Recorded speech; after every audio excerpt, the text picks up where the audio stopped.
makambo tokomona na Kisasa.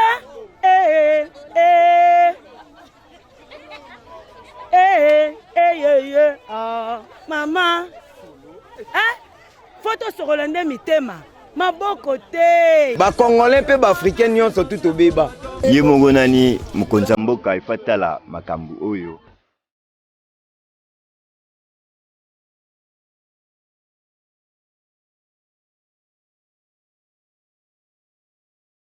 Difficulté na biso ka mai kuti boke toka tina bandali kuna bakuluna balanda bino bambango. Kanga gombe. Mibali bandaka batu yango 3 mois to okende tozo futa te bakonda ku baosilika babimisa biso na bandako. Siko to ke wapi na bana. Est-ce que awa bakonji bayaka ba visa bayaka kana bataka ya élection koluka kaka baluka ba voix mungwa flatter bino akeke ba jour mai ba pesi après quelques jours aller. Mai ezate.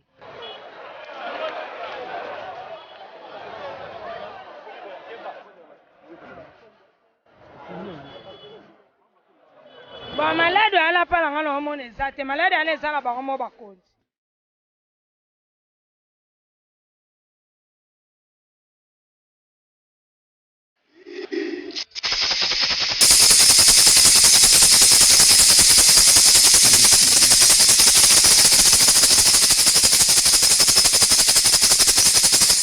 Lamuka napongi mwana mama. Lamuka en population surtout Ngumba Kinshasa pe ensemble ya République démocratique du Congo. Matondo Nabino dimanche Elamu dimanche 21 mars 2021 Paiwapi population surtout Ngumba Kinshasa azali bongo mobilisé pour na kolanda émission à vérité, émission à population, émission et Paiwapi ba milliers de téléspectateurs, plus de 1 million de Congolais. Ba kolanda bongo Panza Sekele napoko alelo ezali bongo rendez-vous il y a chaque dimanche. Matondo nabino na population et puis moi de la femme et l'âme na ba maman surtout basi surtout ya ba soda ya ba policier basi surtout ya ba fonctionnaire ba mama bi pupula ba mama oyo bateka kama pa ko bimana tongo ba mama o ba sala ka bongo bilanga ba mama o ba kendaka ko lo na bongo matembele na bango pona ko liesa bongo famille na bango mabota na bango. Matondo na bino encore une fois bande ko balandi tokutani lisusu na cadre exceptionnel oyo bolinga ka bongo Panza Sekele et pai wapi toko poussa bongo makanisi ya mboka avec invité spécial oyo akozala bongo tokozala naye ensemble à travers émission Panza Sekele ya pokwa lelo. Ndeko esika ozalaki soki ozalaki na pongizwa mwa mai ta yango na misu po pongi esi la mwana mboka elombe azawa na bongo pona kopanza bongo Sekele ya mboka benga ndeko azalaki libanda ya lupango o akobeta masolo ezanga tina akota bongo na ndaku avanda aya kotala émission Panza Sekele.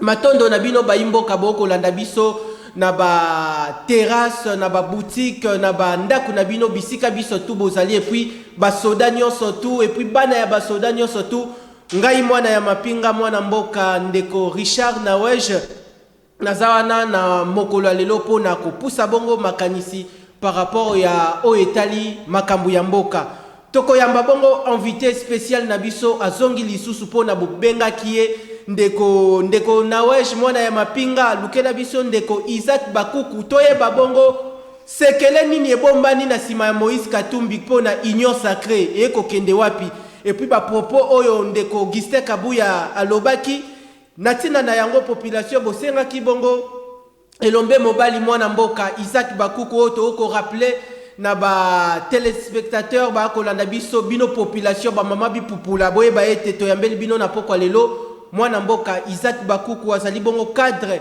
na kati ya lingomba politique ensemble ya président national Moïse Katumbi Chapwende toke bongo na Lumbango. Matondo na yo ndeko lelo yo bimi kitoko makasi to ebite soki o la museli biso elombe tata kondo Mobutu CCC ko kwendo wazabanga. Matondo na yo mwana mboka ndeko mbote mingi na sepeli kozana itandiki na yo lelo et puis na pesi balandi ba émission na yo oyo ba beleli balinga ike na zonga lisusu awa na sepeli mingi pela bandeko na biso oyo balandaka yo na mokili mobimba à travers YouTube internet na pesi bango vraiment enga elamu na babota na bango surtout bandeko ya mapinga ba policier ba militaire ba fardes oyo baza ko bundela biso na kati ya Ituri pe na Nord Kivu pona eke kimia ezonga kuna bango pe baza ba congolais lokola biso kimia ezala pa la bango lokola eza na Kinshasa lokola eza na Mbandaka lokola eza na Kananga lokola eza na Mbujimai bazala pe na kimia ke soki akendeki zamba azongi aza na inquiétude te nyonso wana ezali na maboko ya mapinga na biso ya FARDC, commençant par le commandant suprême Yemoko, le président de la République Félix Antoine Tshilombo Tshisekedi yango pe na profité pour na pesa embote na tombela yenga elamu et puis na ko profiter pour na lelo na kendeki kokunda leki na ngai moko na kombo ya José Philippe Bofongi Bompolongo, un ancien fonctionnaire à Sekopé puis na cabinet ministre de la finance, mais azalaki mokambi munene ya NTG nouvelle génération tshisekediste oyo akufaki na engumba mboka Mbandaka. En tout cas atie vide mingi na kati ya libota na biso parce que biso toza bato ya territoire ya Bolomba na secteur ya Losanganya. Papa na azalaki secrétaire ya koko nanga chef de secteur boyenge wonkosi donc libota ezalaki na pasi to etukotika elelo mais omoni biso toza bankoi koyazani ya maikila batushaka ite place oza kuna Philippe so okufaki na ndenge liwa nzambe eza malamu mais soki oyo mutu atushaki yo zankoi koyatika ka mutu azokisi ete tika pe na pesa mbote na yemei président na biso Moïse Katumbi Chapwe esika zai na Kashobwe azokomisa ngo paradis na secrétaire général na biso Dieudonné Bolengetenge, sans oublier l'honorable patriarche José Ndundu Bononge. Wane Zali Bongo elombe mwana mboka ndeko Isaac Bakuku toko rappelé à Zali Bongo invité spécial ya émission Panza Sekele ya dimanche ya lelo Baimboka tokoti sikoyo na mama na likambo équipe technique Zali Bongo réuni au forum moulin pour na assurer bongo bonne réalisation ya émission ya lelo na coordination technique Kambami Bongo na singa ya Pakebo 26 ans de métier Serge Makoso Nangambu ya régie finale ezali bongo mwana ya Nzambe la valise satellitaire Richard Ndaya Nangambu ya prise de vue réalisation ya Panza Sekela le Kambami bongo na Richard Machita la mémoire électronique toke bongo epai ya invité na biso parce que azali à l'honneur dimanche ya lelo baimbo kaboko landa bongo tobandi Panza Sekele ya lelo Simba télécommande na yo na maboko kozapete parce que ba vérité zali na monoko ya ndeko Isaac Bakuku ndeko Isaac Bakuku avant to simba bongo ba différents sujets to lengelaki na poko lelo pona o éclairer opinion mais meka un peu koyebisa biso libumu ya population depuis moi na mboka Félix Antoine Tshisekedi Tshilombo azwaki bo continuer kino lelo yo est-ce que vie ya population ezali malamu to ezali mabe ndeko merci mingi na mutuna opesia wa nayo nangai to constater que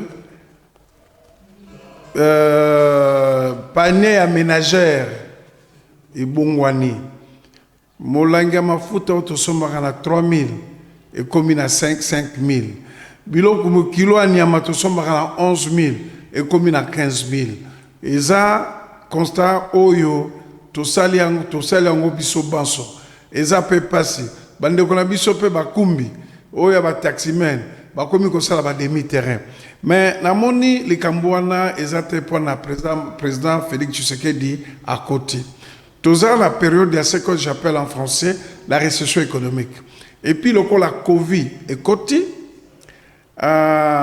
mboka toza ko produire le sous-souté ndenge toza ko produire liboso pona ko anéantir ba rareté ba produit et puis Covid ndenge Covid-19 et côté na mboka. C'est normal que moi, Vinabiso et Bongwana, et le Covid-19, et y a Bongwana Mingi, tel na Bamboka Mousso Zokende, autre que nous sommes à Biloko, Bamatisi ba prix à conteneur. Conteneur, qui n'a pas 5 000, 6 000 $, au moins un conteneur est commis à 11 000 $. Alors, automatiquement, importateur, tant qu'on a biloko wana emati transport emati na biloko arle. Ako rabattre ngo na prix ya biloko na ye.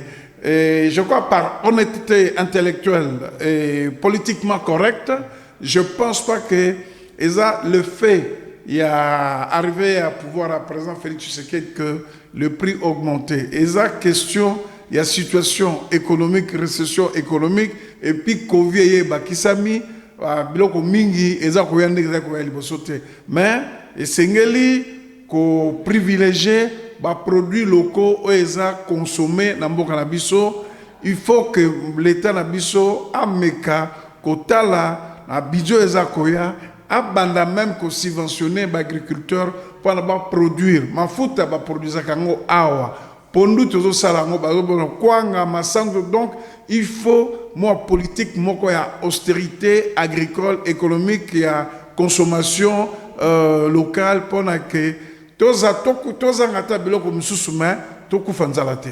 Matondo na yo mwana mboka population bauti bongo kolanda makanisi ya ndeko Isaac Bakuku. Alors ndeko Isaac Bakuku lelo mwana mboka Félix Antoine Tshisekedi Chilombo ba ko benga ebongo double brassard parce que azali bongo président de la République démocratique du Congo et puis président ya Union africaine. Kota la kobungisa bongo président ya Tanzanie mwana mboka John Magufuli chef de l'état na message nae a décrété bongo 3 jours ya day. Bino na ngambu ya lingomba politique na bino ensemble pour la République maloba na bino ezali nini maloba nini oyo mwana mboka ndeko Moïse Katumbi akoki komema bongo liboso ya population oyo ba kolanda biso na ngonga oyo parce que ba imboka ba kotala bongo ete pouvoir ya ndeko Félix Antoine Tshisekedi awa na République démocratique du Congo lolenge akomema yango na ndenge akokamba bongo Union africaine. Me message nini osali na yango okokiko? Je crois que à chaque fois tozo bungisa ndeko eza mawa eza vide et tokoki à tout moment kopesa ba condoléances et puis ko conforter libota o ebungisi étant donné que mutu oya bungami azalaki un leader na côté la mboka bango azalaki un modèle. Je pense que pour la toute première fois je ne suis pas d'accord soki nazalaki conseiller politique ou diplomatique ya chef de l'État nalingaki kopesa ye conseil wanate parce que à chaque fois tango mokonzi alingi ko azako loba azako faire passer message il faut message wana ezwa ekomoko d'abord positif na population na ye. Je crois que ce qui je comprends président République Félix Antoine Chilombo Tshisekedi azana volonté ya makambo ya malamu esalema pe mambongwama esalema mais kasi na lolenge ya décrété 3 jours ya deuil national et kowana epesami malamu te. Je vais expliquer ça, c'est-à-dire que ce qui vraiment le col azai ko prôner solidarité africaine parce qu'on a 4 en Afrique wana ba pays où eza victime d'Afrique eza mboka na biso RDC. Alors esengela na ye abenga ba collègue na ye aso na bango que non to bungusi ndeko moko ya mutuya na président ya Tanzanie. Est-ce que to koiko sala to décréter ata 1 jour, 2 jours ou 3 jours il y a deuil national à l'échelle africaine. Je crois que ce que Salema qui n'a le lenge wana, ce qui bande konaye, ba collègue président ya Union africaine parce que Aza président Union africaine, Aza na droit à initiative. A quoi qu'on propose ce que tout ko sala ngote, ce qui bande ko bazongi si au moins to sala ta 1 jour. Au moins que ekokota na cadre ya solidarité africaine. Parce que kobo sanate biso depuis Abdel Kota depuis 1997 de 17 mai ba brouille à bot et si la kate batu bakufa kaka kasi bande kona biso na Afrique ata mon côté basala ata lettre à condoléance na homologue na bango congolais toyoki ke bato baza kokufa kuna epa na yo bato bakufi mokolo boye 30 20 boye totinde bino message ya condoléance et puis tokotala ndenge tosala ata déclaration moko unanime te que non tomoni na RDC ba mouvement négatif intérieur et extérieur donc ba mouvement étranger oyo eza koopérer na kati ya mboka na RDC et sengeli vraiment to condamné yango biso nyonso na unanimement to condamné yango et puis tokomema yango na conseil de sécurité po tomona ndenge tokosala mpona korenforcer ou bien totie troupe moko intervention eza ya ONU te mais euti bamboka misusu baza proche lokola Tanzanie, Ouganda, Rwanda, Burundi, Cameroun, tout ça là, pour commettre un terme na terrorisme oyo eza kosala monakati na RDC ata mon côté. Alors, et pas na biso bato baza kokufa ba pays mususu wana baza impliqué. En tout cas, la plupart de nos pays voisins baza impliqué na ba problème oyo mandeko na biso ya Beni ya Ituri baza kosala jamais toyoka ta président ya Uganda atindi message ya condoléance par lobby je vais vous aider parce que batu wana baza ko utepa na ngai na kosala nyonso to sala eto pa to silisango et ezo sala matin alors tango asali yango eko ebimi malamu te et pas la population congolaise parce que Talaneti lelo lobby accident moko esalemi 21 personnes ba kufi au nombre ba identifié o ba blessé bazana toyebi nante na o baza ko kufa mikolo nyonso ata mokolo moko te ba décréter deuil national donc esengelaki na mokonzi ya mboka atuna ba collègue na ye pona ezala eloko moko na cadre ya solidarité africaine oya ni ko sala pour renforcer on a baki son conseiller naie ou bien conseiller diplomatique naie j'allais envisager les choses dans ce sens-là parce que éco et l'équipe malamouté na kati ya population congolaise o baza ko kufa mikolonios ndeko Isaac population kolanda yo je crois que ma kanisi na yo ndenge o kanisi ozali bongo na nzela ya malamu me Kotala été depuis chef de l'État Zubongo et Bonga Oyo ya Union africaine à ce comité mobimbo et sali bongo panel où eza comme ma présidence na mobimba ya Union africaine Kotala bongo et lombe moi namboka le professeur Tumbalwa ba moi namboka professeur Ndaiwel moi namboka Mwana mboka Daniel Mukoko Samba bangonde ba komema bongo présidence ya Union africaine wana mais kotala ndenge makambo esimbami ndenge kendeli kotala ndenge chef de l'État orienté message na wana ezali beaucoup plus sur le plan national écho sur le chiquier continental to sentir en côté est-ce que problème oza constituer problème wana wapi na niveau ya gestion ya administration ya présidence de la République et moi libungi ezali totena ngambu ya panel ya présidence ya Union africaine ya chef de l'État. Non mais je pense que professeur, pas élève, étudiant, ce n'est pas le problème. Le problème est politique, n'a pas titre académique, et ça des choses différentes. Parce que tu as qu'à vivre dans la société, tu as qu'à vivre dans la population.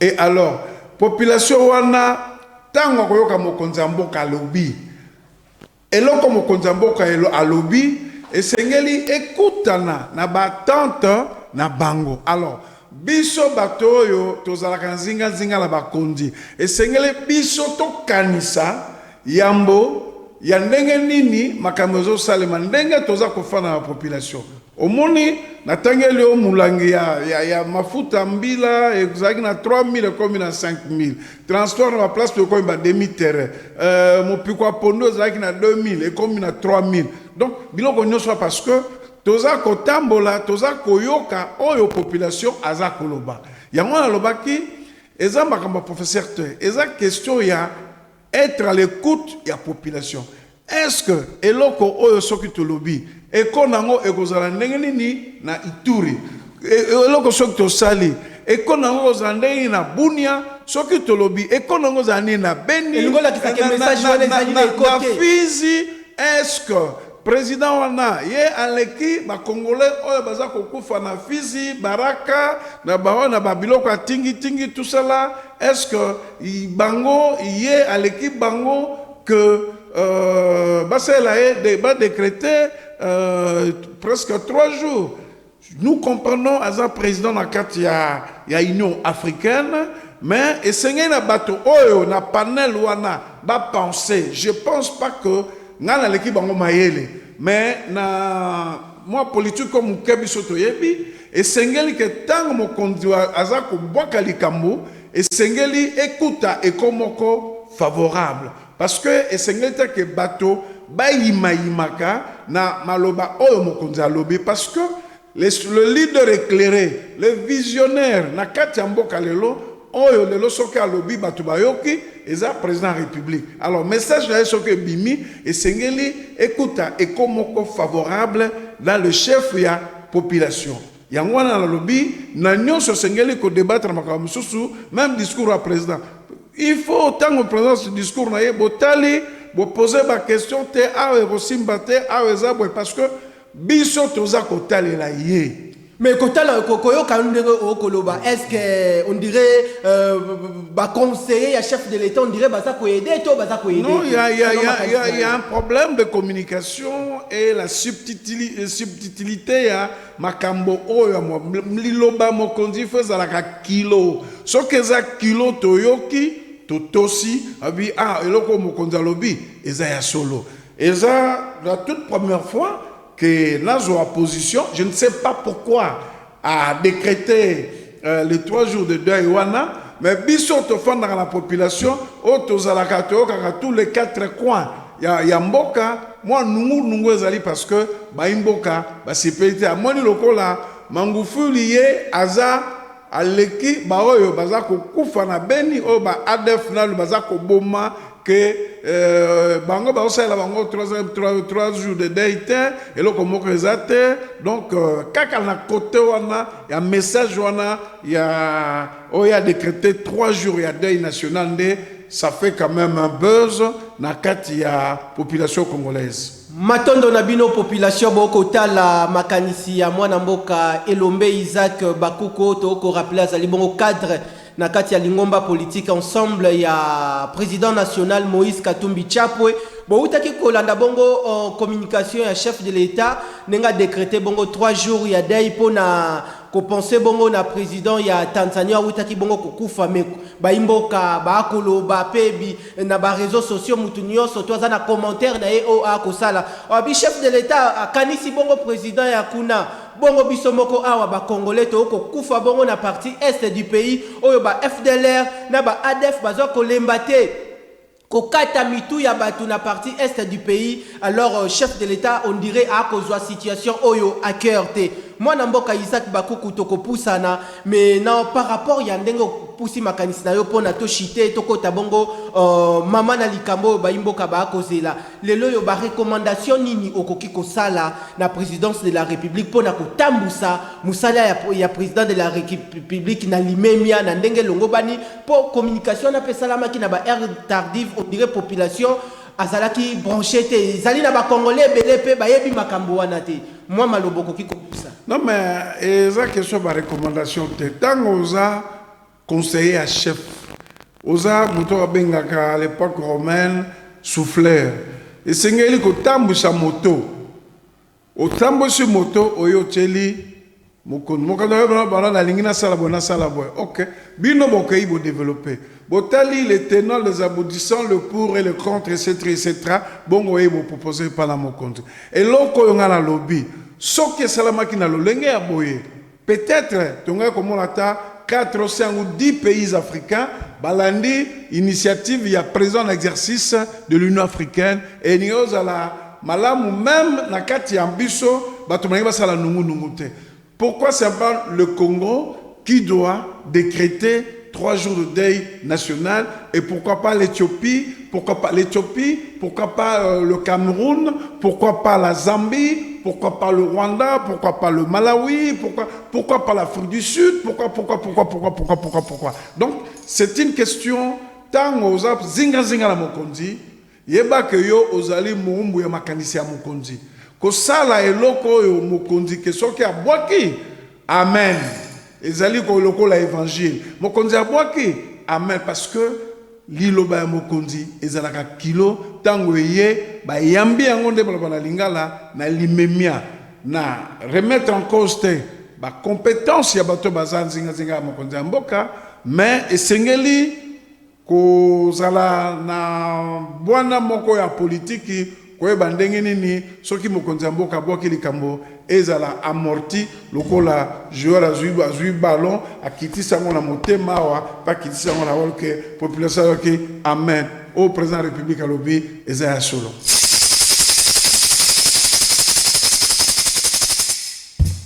makambo tokomonaka na Kinshasa mama mama bandeko balandi tokoti sikoyo na mutolu na likambo bisika bozalaki kozela eloko ya pauvre père yelinga na mutu koko simba eloko ya pauvre père ye ndeko Isaac ozali na bobangi to ozali na bobangi te eloko ya koko père ye population bokotala panza sekele na ngonga oyo tozali bongo na mwana mboka Isaac Bakuku toko simba bongo makambo matali Arche de Noé o bako benga bongo gouvernement ya union sacrée oyo il faut répondre na batante ya population na mwa mikolo oyo mwana mboka Félix Antoine Tshisekedi atikali na yango mekotala bongo nanu kosimba bongo nanu ba propos oyo ndeko Kabuya alobaki makanisi nini ozali na yango kokibimisa komba alobaki nini yo zali wana pona ko éclairer population papa au moins ndenge nazali awa o identifié pourquoi je me suis habillé comme ça parce que eloko yo eza ko incarner unité nationale parce que mutu nyonso akende azala la mai azala likolo azala mupandi tant okanisaka maréchal Mobutu il pense à l'unité nationale soki oyoki union sacrée na koloba na lingala eza liboke tant boza liboke boza papa bo mama bo ekolo bo mokonzi bo moko omoni politique la vraie politique ça se fait pas dans la rue. La politique dans la rue. Ça se fait pas dans la rue. La réelle politique, la vraie politique, ça se fait pas dans la rue. Cela démontre certaines limites. Parce que l'union sacrée, c'est la vision du chef de l'État. Je dis toujours, quand on s'attaque aux alliés, aux partenaires du président de la République, aux collaborateurs du président de la République, alors que vous êtes le parti présidentiel, vous n'attaquez pas ces gens-là, vous fragilisez le travail du président de la République. C'est ça, je parle de l'amateurisme politique.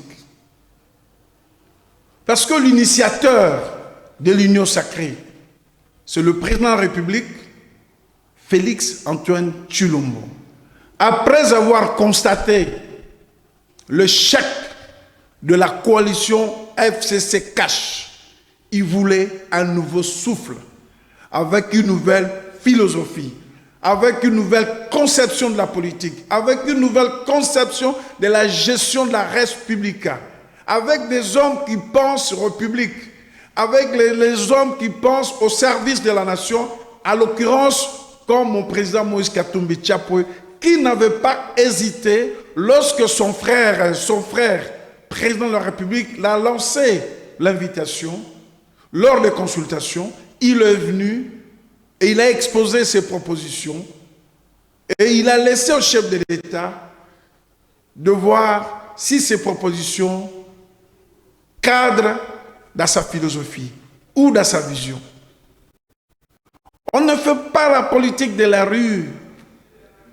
Mais Fungwama Baimbo Kabako comprendre que la politique de la rue. Mais oui. Est-ce que ça dit parce que on ne peut pas faire des déclarations intempestives à partir du moment où le Premier ministre est en train de constituer son gouvernement et la constitution, la constitution du gouvernement, nous sommes les hommes. Il peut y avoir les mésententes, maman, nous, tout ça là. Mais l'objectif, c'est de mettre un gouvernement sur le pied parce que ce gouvernement va accoucher un programme. Et ce programme, c'est l'attente de la population. La population veut que Pondou Ezaki 2000 francs, et ils sont à 2000 francs. Molangama Fouta, Ezalaki na 3000 francs, et ils à 3000 francs. Ça qui a l'osso Ezalaki sont à 25 000 ou à 30 000, et ils à 30 000. C'est ça. Parce que souci na biso nyon Lelo est celui du président de la République de voir les Congolais vivre décemment à travers les potentialités des richesses nationales dont notre pays dispose. Mais on les a à distraction. Ndeko Isaac Nakatiote, est-ce que Tomoni déjà Ndeko Adolphe Muzitu na mwana mboka Martin Fayulu bango batika libongo na ngambu ya Lamuka ba ko bundela bongo population balobi bango nde bazali la véritable opposition. Ndeko Moïse Katumbi na mwana mboka Jean-Pierre Bemba bango bakena bango na union sacrée. Lelo ndenge bakena union sacrée. Est-ce que climat ezali malamu ndenge to komona ba tractation politique avant gouvernement ya union sacrée bima?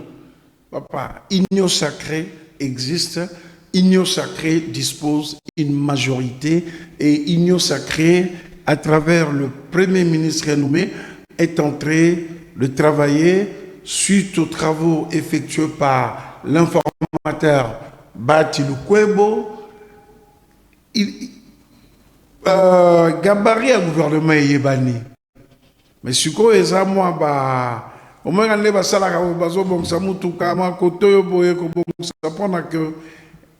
frustration est à la tête, tous à la bisobanso, direction moko, vision moko, pendant les 3 années qui restent, est à la bénéfique pour la population. Babi répartition à poste ministériel, c'est normal. Ndeko Moïse Katumbi a composé bon préalable. Non. Se sentir piqué par ma propos ya mwana mboka Jean-Marc Kaboun na mwana mboka Augustin Kabouya. Si y a quelqu'un, un partenaire, un allié posé, sérieux, compréhensible et adaptable, c'est Moïse Katumbi. Papa, nous sommes restés des gens qui ont dit non pour le 3e faux penalty. Et nous avions quitté l'AMP. On a créé G7. Nous avons connu ce que vous connaissez. Nous ne sommes pas là pour le poste. Mais néanmoins, le gouvernement...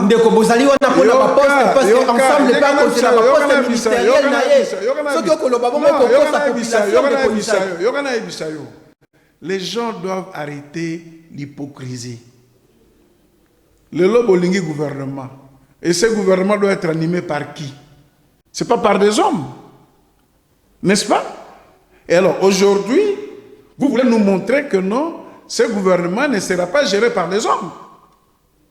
Le gouvernement sera géré par des hommes selon la répartition. Il y a un gouvernement n'a pas de responsabilité. Vous comprenez? Nous, président Moïse Katumbi Ayaki, il est venu avec des propositions. Nous venons avec des propositions. Tout ça, les propositions. Pourquoi vous proposez qu'il y a la Moukate? Pourquoi vous proposez qu'il y a la Moukate? Papa, nazo ya likambo la Mouka. Matondo. Nazo ya makambo la Mouka. Aïe la proposition. Nous, on est des réformistes. Nous sommes des libéraux. Nous sommes des réformistes. La réforme est ali. On va aborder. Tu comprends? Il ne faut pas que les gens soient hypocrites. Union sacrée, c'est la vision des chefs de l'État, c'est le changement, et chacun doit mettre un peu du vin dans son verre. Il y a des gens qui pensent que Bangonde, non. Bangonde, non. C'est une union. Et si ça ne fonctionne pas, Les gens peuvent quitter l'union. Union, bien sûr, mais ensemble, pas un objectif. Nous avons le seul objectif. Le président Moïse avait dit, nous venons pour accompagner notre frère pour le développement de notre pays, pour adoucir la souffrance de notre population. Et vous savez très bien ce qui se passe au Katanga et particulièrement à Kachobwe, c'est que le président Moïse Katumbi est en train de faire. Donc, ce n'est pas une affaire de l'UDPS, l'Union sacrée, c'est une exigence nationale. Ce que je demande à nos amis de l'UDPS, de pouvoir comprendre et savoir que nous sommes dans une union, nous ne sommes pas dans l'UDPS. Nous ne sommes pas dans l'UDPS. Nous sommes des partenaires. Mais bon, comme ça, la lico, pas il faut supporter nous surtout. Ma fille, il faut que supporter. Non. Ce qui te conquistait, Kabouya, comme ça, la bino passe, il te jamais comme ça la passe. Va défendre l'intérêt, chef de l'État et la population. Il nous intéresse pas. Il nous intéresse pas. Nous sommes les interlocuteurs du chef de l'État. C'est lui l'initiateur de l'Union sacrée. C'est lui. On ne dépend ni d'Augustin ni de Kabound. Kabound fait partie de l'Union sacrée, le parti présidentiel. Combien de postes? Non. Nous demandons le respect mutuel. Quand on est dans l'Union, on se respecte mutuellement. Quand il y a un problème, on les traite en interne. Vous avez déjà entendu Moïse Katumbi sortir dire n'importe quoi. Vous avez déjà entendu Jean-Pierre Bemba sortir dire n'importe quoi. C'est une question de maturité politique. C'est une question de maturité politique. La politique spectacle ne paye pas. La politique de la rue ne paye pas. Quand on est cadre, on est responsable d'un parti, il faut régler le problème d'une manière responsable. Et ça ne nous concerne pas.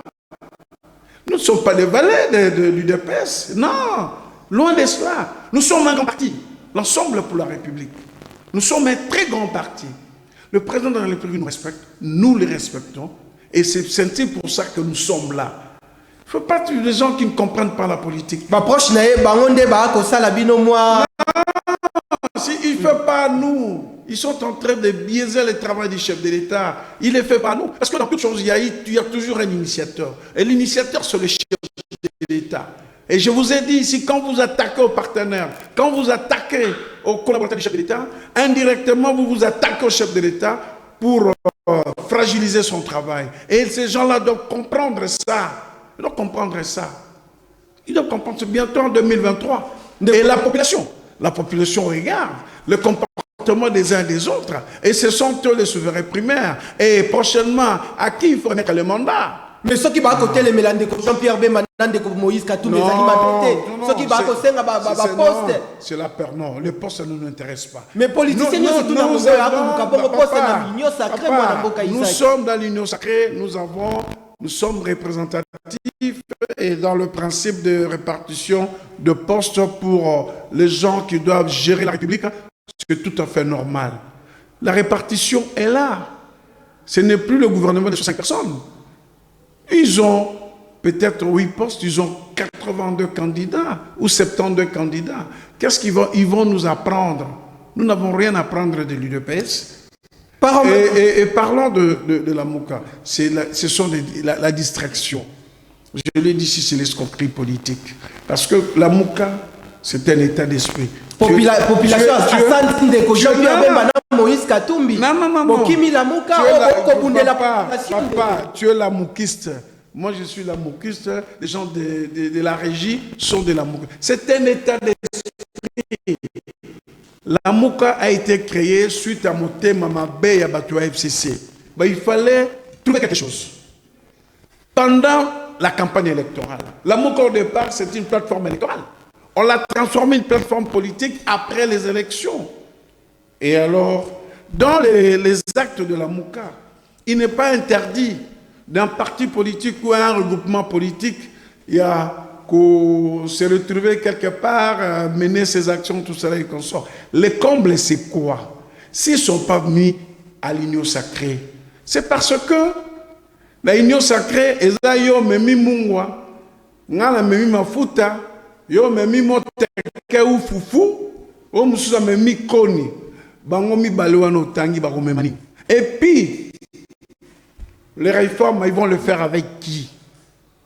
Heureusement qu'il y a un secrétaire général, il y a SID, il a commencé à évoluer dans le langage de la lobby. C'est un pouvoir de fait. Avant, il disait que c'est un pouvoir illégitime. Alors, comme c'est ce pouvoir-là, il faut faire avec. Et quand vous dites que non, vous allez faire des réformes hors institution, c'est des sortes des aventures. Et il ne faut pas suivre les aventuriers. Je suis désolé, je suis désolé. Je suis désolé. Alors, la Mouka, il faut savoir ce contexte-là. Nous avons fabriqué les leaders de la Mouka. Oui, parce que je vais te dire une chose. Je vais te dire une chose. Tant que tu as une élection, tu as ici bon d'ordre. Les partisans à Bissot, voter député Boye et voter le candidat numéro 4. Si il pouvait avoir le même pourcentage qu'il estimait, et pourquoi pas, il a eu dans la députation nationale, il n'a pas eu le même pourcentage. Il ne faut jamais être un grand, il ne faut jamais sous-estimer Moïse Katumbi et Jean-Pierre Bemba. Ils ont boosté, ils ont demandé aux leurs militants qui sont à travers la République voter Martin Fayoulou et voter nos députés. S'il était populaire, il allait quand même avoir un groupe parlementaire à l'Assemblée nationale. Mais bien tout, la vérité des urnes. Ignorer cheval de bataille à Martin Fayoulou dit à la vérité des urnes. Bilobela, il faut être honnête. Liboko ele sakio kubwaka sangote. Ko kata nzete otelemi likolote parce que tango katongo okoya. Tu comprends? Mais mais loko mususu balobi moi na mboka Martin Fayoulou na Adolphe Muzitu baobi ça fait mikolo belé ba ko bengi sabongo na ba réunion moi na mboka Jean-Pierre Bemba na Moïse Katumbi boya bandeko to solola bandeko bayaka te o ngai nazali na mbandaka na keko sala elanga ya mbila mususu azali kuna na katanga akeko tala ba faire na ye lelo yo avenir ya la muka il y a des gens qui ont manque à faire, vous comprenez? Mais Moïse Katumbi et Jean-Pierre Bemba n'ont pas manque à faire. Parce que ce qui est intéressant aujourd'hui, c'est que chaque parti doit s'occuper, chaque membre à la Mouka doit s'occuper de son parti pour l'implantation, pour la redynamisation, pour que en 2023, peut-être ils vont revenir, peut-être aussi à la Mouka forme Moussous. Vous comprenez? Papa, Moïse Katumbi a un agenda ébélé. Jean-Pierre Bemba a un agenda ébélé. La Mouka a une plateforme électorale et comme politique. Donc, nous considérons que l'activité, il y a la Mouka et cause à la priorité, l'activité, la parti ou le recrutement respectif. Parce que la Mouka vit des partis politiques membres ou les regroupements membres. Bateau et bazan la occupation. Jean-Pierre Bemba Kendeki na Gemena accueilli pour redynamiser parti na MLC. Accueilli na Bumba Balisala, il continue. Moïse Katumbi abandaki safari nae. Il est au Katanga en train de travailler. Azapé membre à FIFA. Il a été même voté président à CAF. Donc, il ne manque pas à faire. Il a un agenda très rempli. Mais bateau bazan agenda, on va s'occuper de ma partie comme SID, qui n'est pas représenté à travers la République. Heureusement, la Mouka et Pessi Bango chance soit dans les campagnes, ils ont profité pour installer ma partie na Bango. Nouvelle élan, c'est la même chose. Alors, tu sais, pour la Holoba, il faut avoir un poids politique. Comme disait Staline au pape. Pape, tu as combien de divisions? Tu as combien de bataillons pour nous comme médiateurs et à guerre 40-45? S'ils ne sont pas venus à l'Union sacrée parce qu'ils n'allaient pas apporter quelque chose. S'ils sont sérieux, les réformes, c'est toujours une bonne chose pour un pays. Mais les réformes doivent se faire dans un cadre institutionnel. Et les cadres institutionnels existent.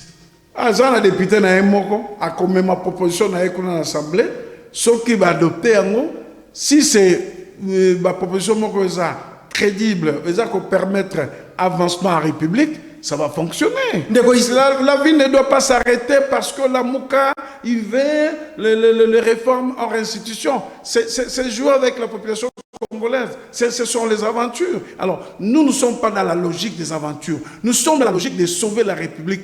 On vient de loin. Cette République a été déstructurée à tous les niveaux. L'autorité de l'État n'est pas encore rétablie dans tous les territoires de la République. Alors, il ne faut pas jouer. Vous avez appris que non, même les colonels, les gens qui sont dans les opérations, sont des complices des ADF Dalou. Ils les fournissaient les munitions.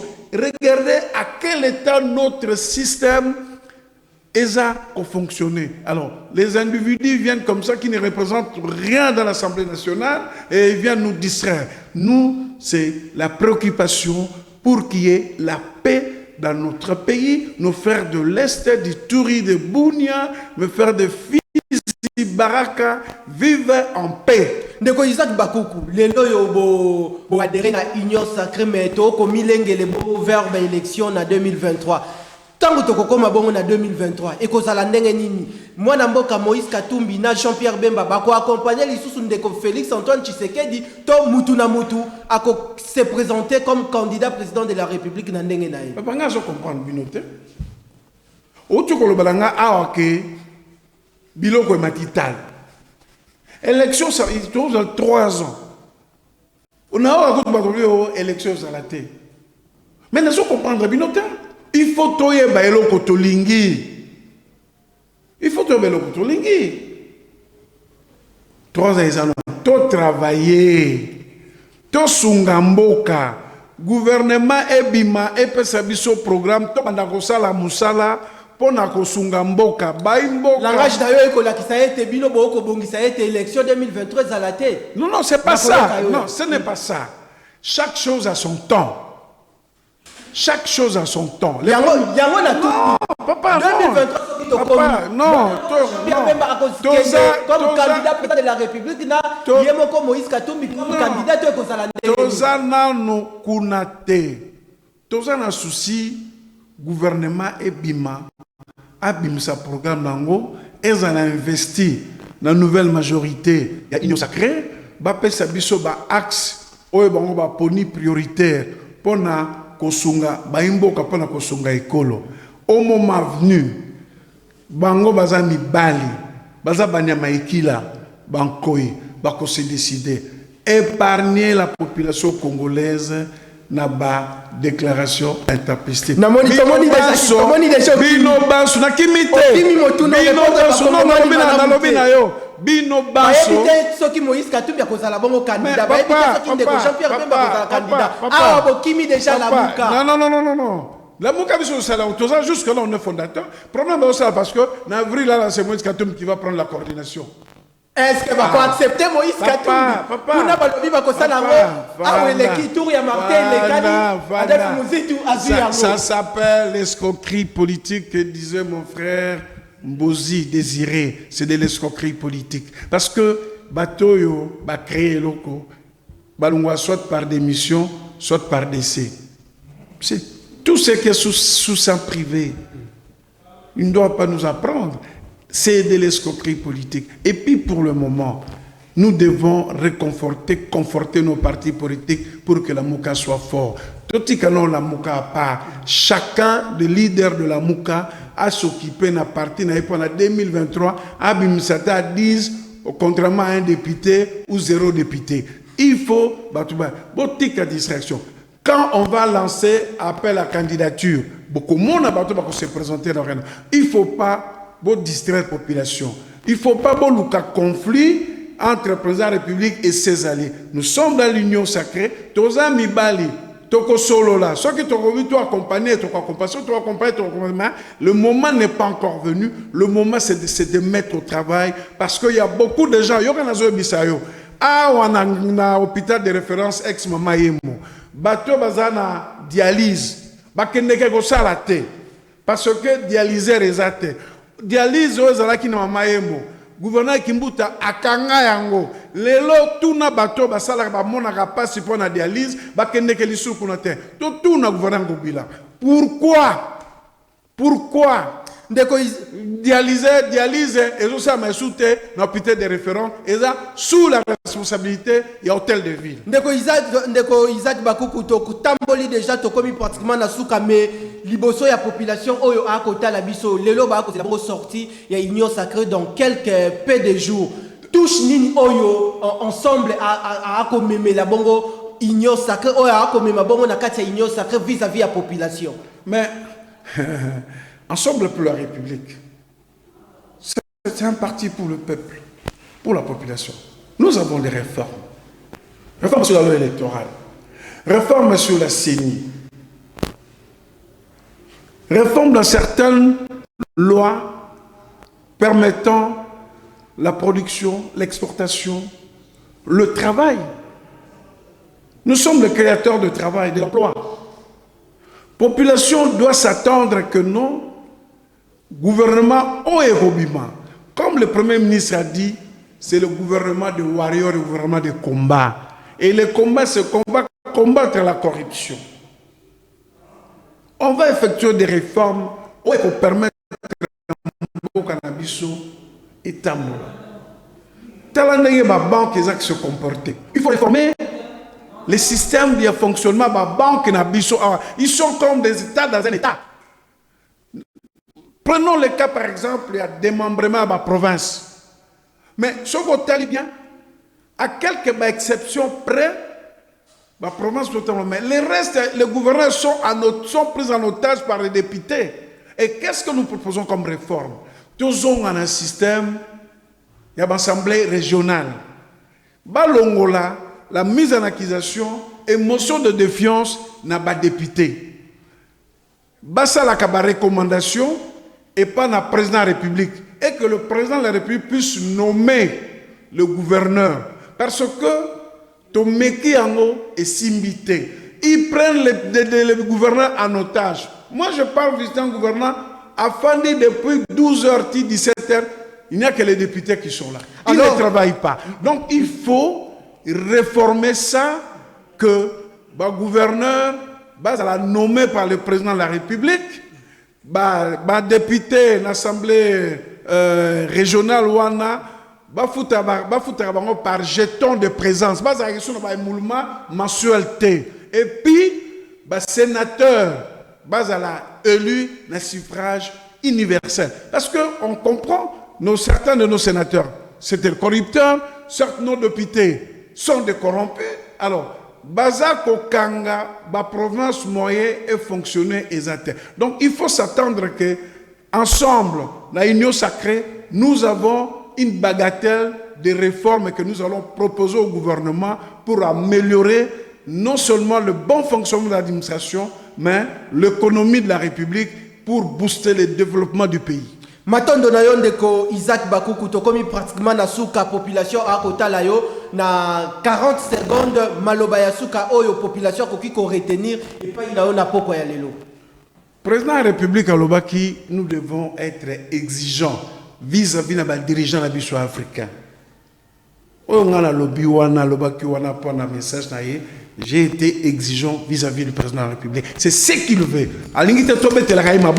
Photos à l'exigeant. Et pour la population congolaise, aujourd'hui, il y a des endroits, ça fait 8 mois, 2 mois, il n'y a pas l'électricité. Et la SNEL se permet à zangi câble na katia dépôt na et abonné ba sombi câble et azako exiger bango $100 pour connecter câble et puis azako imposer bango ba kende na commune ba ça la acte ya session pendant que yé kisnel yé azaka na ba droit azana ba obligation te. Alors tout ça là, population, il faut bazala satisfaire. Matondo na yo? Non, tika papa, tika.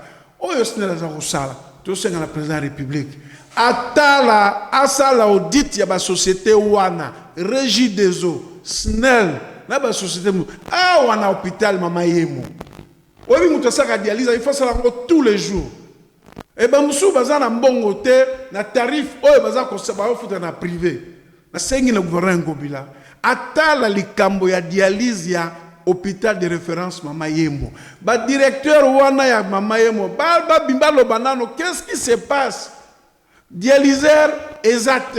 Mais ba kangi pona nini ba fungola et pona nini ba kangaki dialyse ya hôpital de référence ya Mama Yemo. Tala biloko biso eloko naza koloba parce que na kei na moni na yoki na kei na moni eza pasi mingi. Population bazala calme. Bazala gouvernement tango kobima ba mesure au gouvernement kozwa yango wana nde toko juger gouvernement wana ndenge nini eza kotambola. Na sengi na bango moi patience muke bazaki patient pendant 18 ans. Mais ba patienté muke gouvernement ezo salema na impuissant chef de l'état na ba membre yo sur union sacrée o ba koti pona mbongwana o ba koyete pona koyiba o ba ye pona kosunga ekolo pe ba ye ko accompagner président de la République na ba lié na ye pona mboka oyo esala mbongwama.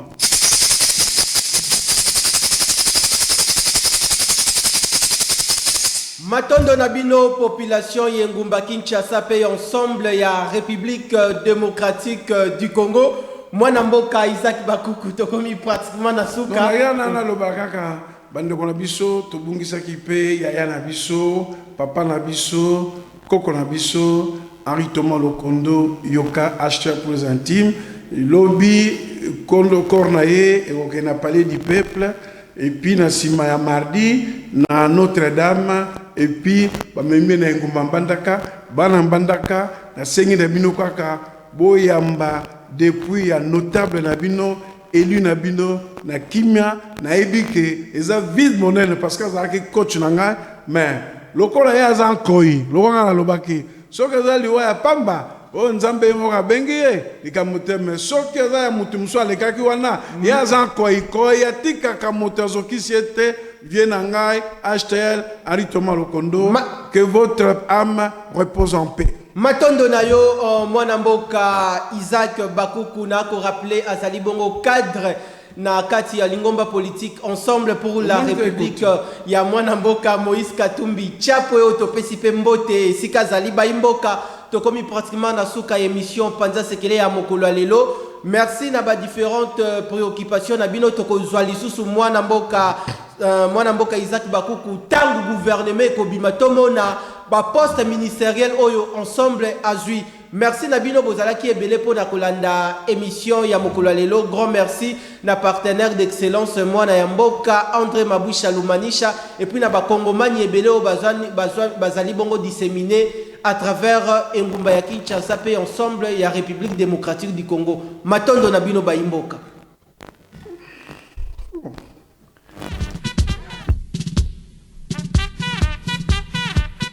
Makambo toko monana kisasa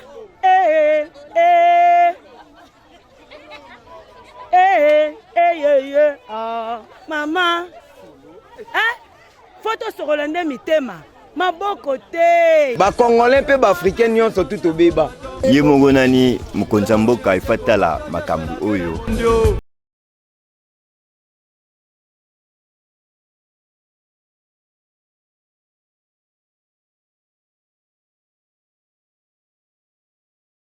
mai kutu boke toka tina bandali kuna bakuluna balanda bino bambangu kanga gombe mibali bandaka batu yango 3 mois to okende tozofuta te bakonda kwa silika babimisa biso na bandako siko toke wapi na bana est-ce que awa bakonzi bayaka bavisa bayaka na bataka ya baélection koluka kaka baluka bavoi moko koflate bino akeke bajour mai bapesi après quelques jours